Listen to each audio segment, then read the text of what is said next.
W. Bush, and I approve the Sunburn Convention.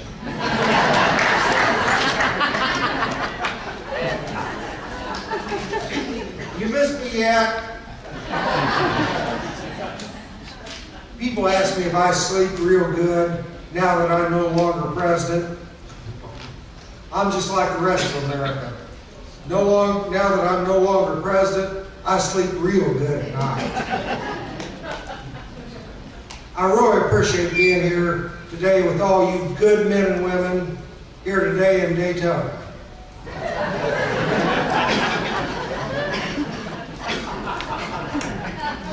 You know how I am with world geography.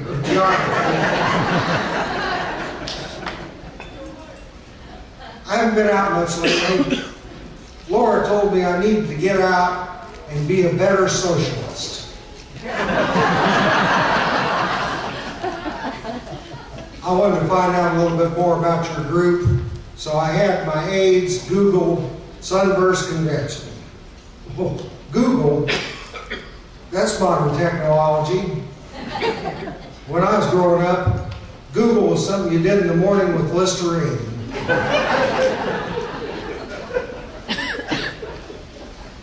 And if you want to Google me, go to www.w.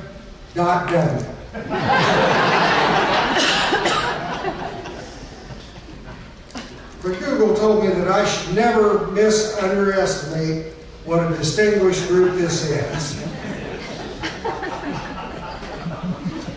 We also found out that this might be a good place to sell my new book, Decision Points.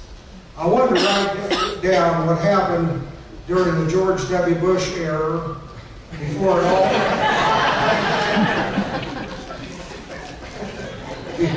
it all faded into oblivion.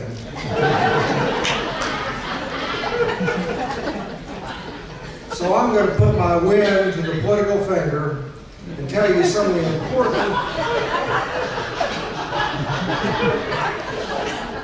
inspiring stories and achievements my administration had.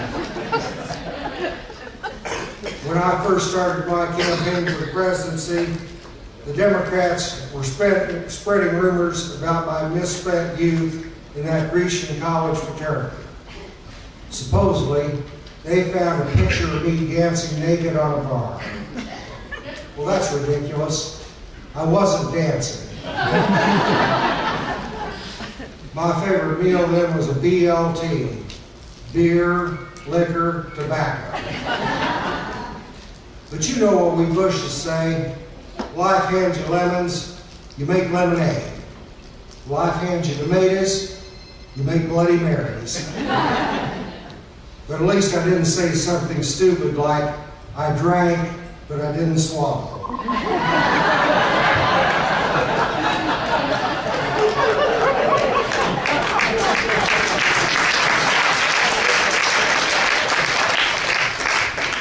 One thing that helped me through my presidency was my strong sense of faith. You know, every day I was in the White House, I said a little prayer. And I know there were people all over the world who every day I was in the White House, they said a little prayer. When it came to taxes, read my lips, I didn't raise taxes. In 1776, Patrick Henry said, no taxation without representation. Well, I'd like for him to come back and see what it's like with representation. Sometimes I think it's a real transvestite of justice.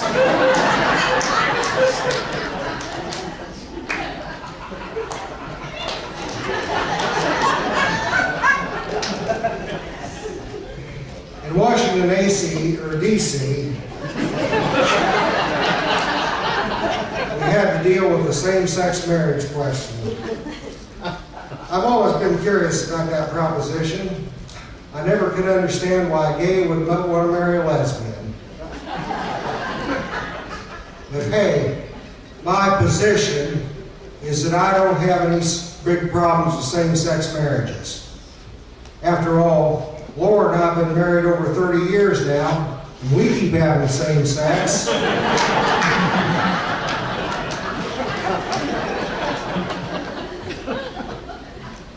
maybe I ought to change my position on that.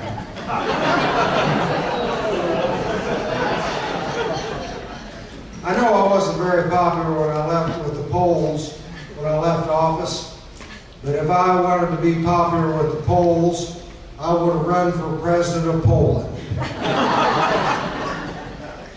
In this country, anyone can grow up to be president of the United States, and I guess that's a risk we all have to take.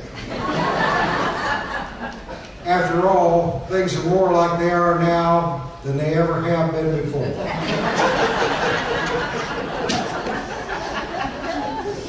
But I want to reiterate what I've learned from it all is that America is the land of promise.